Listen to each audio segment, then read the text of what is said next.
ఇవాల్టితో రాజ్యసభ నామినేషన్ల గడువు ముగిసిపోతుంది. నామినేషన్లకి చిట్ట చివరి రోజు.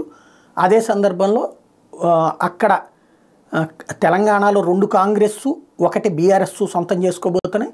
ఇక్కడ వచ్చేటప్పటికి ఆంధ్రాలో 3కి 3 కూడా వైఎస్ఆర్ కాంగ్రెస్ పార్టీ సొంతం చేసుకోబోతుంది. ఓవరాల్గా చూసుకుంటే వచ్చే నెలలో దీనికి సంబంధించిన ఫైనల్ అవుతుంది. అంటే ఇవాళే కనుక సింగిల్ నామినేషన్సే వచ్చేస్తే కనుక అంటే పోటీ లేకపోతే దాదాపుగా కన్ఫామ్ అయిపోయినట్టే. ఇప్పుడు లెక్క చూసుకుంటే 28 స్థానాలు మొత్తం బీజేపీ కోల్పోతుంది. ఇప్పుడు ఆ 28 మందిని మళ్ళీ సాధించుకుంటుంది, 28 సీట్లు కూడా. అలాగే కాంగ్రెస్ పార్టీ బీజేపీ 28 మంది అయితే 10 మంది కాంగ్రెస్, 4 తృణమూల కాంగ్రెస్ సభ్యులు బయటికి వెళ్తున్నారు. కాంగ్రెస్కి ఇప్పుడు రాబోతోంది 5.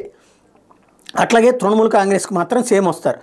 బీఆర్ఎస్ నుంచి 3, తెలుగుదేశం పార్టీ వైకాపా నుంచి ఒక్కొక్కళ్ళు బయటికి వెళ్ళే వాళ్ళు ఉన్నారు. తెలుగుదేశం పార్టీకి ఇప్పుడు ఎవరు లేరు, వైకాపాకి 3 వచ్చేస్తున్నారు.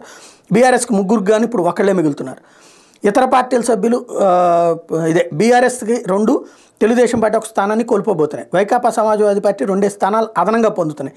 మిగిలిన అన్ని పార్టీల సంఖ్యాబలం దాదాపు యథాతథంగా ఉంటుంది. బీజేపీ ఇప్పటివరకు 28 స్థానాలకు అభ్యర్థులు ప్రకటించింది. మరొక వైపున ఒరిస్సాలో అదనంగా ఇంకో సీటు రాబోతోంది.